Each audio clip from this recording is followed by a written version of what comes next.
Friends ચલો ફટાફટ હવે લસણની ચટણી બનાવી દઈએ. તો લસણની ચટણીના ઇન્ગ્રેડિયન્ટ્સ છે. સૌથી પહેલાં કોપરાનું છીણ છે ને એને અડધીથી પોણી મિનિટ આપણે શેકી લઈશું, અને એ ઠંડુ થાય ને એટલે મિક્સરના જારમાં તમારે કોરા ઇન્ગ્રેડિયન્ટ્સ જે છે તે લસણની કળી સિવાયના એ બધા જ તમારે પહેલાં પીસી લેવાના છે. તો આ સિંગદાણા, પછી કાશ્મીરી લાલ મરચું, સાદું લાલ મરચું, મીઠું, અથાણાનો મસાલો અને કોપરાનું છીણ એ બધું નાખી અને તમારે અધકચરું એને ક્રશ કરી લેવાનું છે. અને એ થઈ જાય ને પછી તમારે લસણની કળી નાખી અને એને ફરી ક્રશ કરવાનું છે. તમારે મિક્સર બંને વખત એક સામટું નથી ચલાવવાનું, ચાલુ બંધ કરીને તમારે આ ચટણી બનાવવાની છે.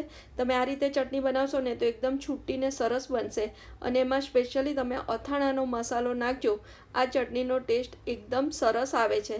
તો તમે આ રીતે એકવાર ચોક્કસથી ટ્રાય કરજો. તો ફ્રેન્ડ્સ, આ રેસીપી ફટાફટ બની જાય છે ને જો આ રીતે એને સર્વ પણ કરી દેજો. Thank you for watching.